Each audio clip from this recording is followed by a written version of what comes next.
Okay, so let's get into recreating the file. So the other thing you'll get when you buy the book, Business Operations Unlocked, is you'll get that spreadsheet. You'll also get a PDF that are the actual prompts that I use to generate the file. Okay, it's got a little bit of explanation behind it, and then it has the actual text that I use to generate the code.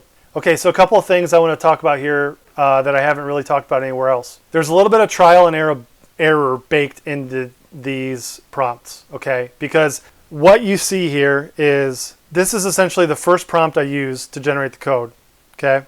Let's look at this next paragraph. Last audited dates contain dates in this format. Okay, based on what we just talked about, why do you think that's important? Because I've had an error where the system wasn't specifying the date correctly, okay? It had a date in one format and it had a date in another format, and it was trying to subtract those like we saw in the code, but it couldn't because they weren't the same format. Like if one says March 15, 2026 and the other says, 3/15/26, it doesn't know how to interpret those because it's like March, that's a text.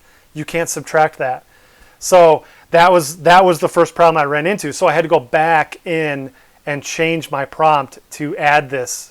And so then what the AI system did was put that in the code, essentially. So this is why you can't see it, because like I'm not going to recreate all that trial and error because that would just take way too much time, be an hour-long video. But I just want you to know that that's why you see things here the way that you do. And even with this, okay? It's because what I did was I got this, and if you want to try it, you can while you go. Like you can do it step by step this way and see if you have the same problems. And that would be even a better learning experience. But, essentially if you just ran this and got that code and put it into Excel like we had it and try to run it, you should have an error like that. And then what you'll have to do is go back and say, wait a minute, like this is what we need to do. Oh, and by the way, they all get loaded into sheet 3. And so these were, these were just refinements of the first one.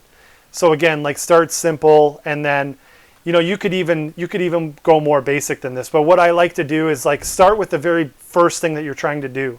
Like get the code for that and run it, okay? And get that running perfectly. And then once you have that, expand the capability a little bit more. Now we might be doing this with the supplier. Maybe it's not just looking at how delinquent they are in audits. Let's look at defects.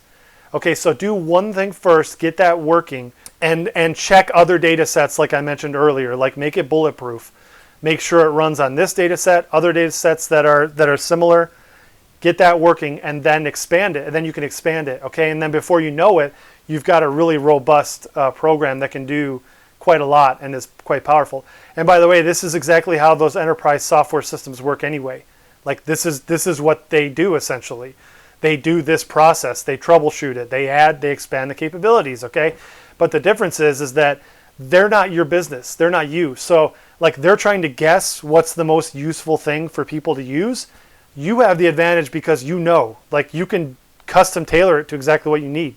So that's why we're even doing this in the first place. Because at the end of the day, you get a much better solution and potentially much better solution, and it's a lot cheaper. It's just the time that it takes for you to do it. And now that there's AI, like the time part of it pretty much goes away. So anyway, that's what we're seeing here. So this sets the stage. You can read through it. I'm not going to read through all of it. But essentially what we're saying is we've got this data set. This is even before we added the macros, so that's not even there. This is just what we have. Okay, so this is like after you pull the data, what am I looking at? Okay, maybe you've combined it. You put quality defects in there. You've got everything in there that you think you want. Okay, that's what you should put into your prompt at first. Is just I'm working in Excel. I've got a sheet. Here are the rows. Category, company name, all the stuff. This is the first sheet, and here's what I want to do. 2 macros, Visual Basic Code. First will be to output into a new sheet, a summary of all of it, and you just go through it. Highlight less than 3. For the second macro, will be used as suppliers, last time supplier was audited, between now and last audited. Okay, so actually what this might be doing is, what I said earlier is not 100% true. So what this actually does is it looks at whatever the date is today and compares it to last audited. So if you stuck with me this far in the video, then you can kind of disregard what I said earlier. You don't need a second column, because what it's already doing is it's looking at what is the date today that I'm running this and compare that to when it was last audited. So it's perfect already, because it's already going to look at, the most recent audit and what's the date today and what's that time frame. So again, like this is like stuff that I figured out iteration. Like I got it working, and then like the format's not great. It just did the supplier, it analyzed the suppliers. Then I was like, perfect, that works. Now what would be useful for me is if I just saw a summary at the top with how many suppliers and highlight them so I know. So again, like I got it working. Then I was like, okay, this is, I didn't expand the capabilities, but I changed the formatting. I made it look prettier. I made it more useful. That's another thing you can do. Don't just add on features, like change it so that it's more useful for you. Make it look prettier. Like if you're not in Excel, if you're actually coding in our studio or whatever you might be doing, HTML even, like do the bare bones prototype first and then make it look pretty afterwards, like get it working and then expand. Like that's what I'm trying to convey here. Start simple, prove it out. And in my book, like start simple, prove it out, then add on capabilities one step at a time, make it look prettier, make it more robust over time. You can't one-shot it. I know people talk about, I one-shotted an app, it's perfect. Like that almost never works, because the second you run into a problem, you don't know how to troubleshoot it. You don't know where the problem is, and then you don't know how it interacts with everything else around it.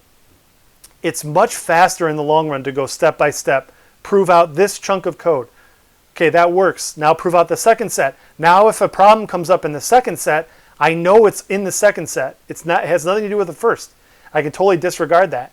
So like if you build out this program and you know it's bulletproof, and then you add a feature, it has nothing to do with your old code, okay? And don't let the AI change the old code unless it has to. And if it has to, like mark where it changed.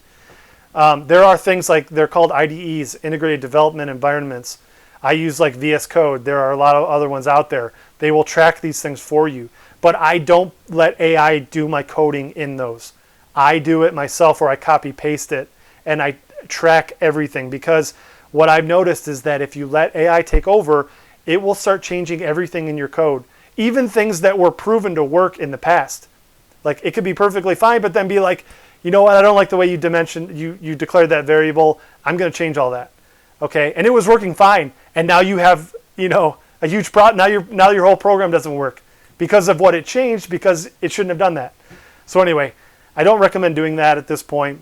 Do it one step at a time. That helps you learn too, because as you see these things over and over again, step by step, you'll start to learn how the code functions. Okay, so it's not only useful for creating proper code the first time, troubleshooting, but it also helps you learn. So that's why I highly recommend doing it that way. And then again, empty rows. Why? Because I got a result that had empty rows in it. Okay, so then I was like, go back, remove empty rows. Okay, and then in the audit, anything over 18, I think what I did at the end was I adjusted the date ranges. I was like, that's not great. 18 should be yellow, 30 should be red. And again, we talked about that. So let's just go ahead right now. I'm going to copy paste this. We're going to put it into the AI, and then we can compare. We can run it and see if it actually works. So again, I'm going to just make sure I copy all of that. And now we're going to take it over to the AI. I'm going to drop it in, and let's see what happens.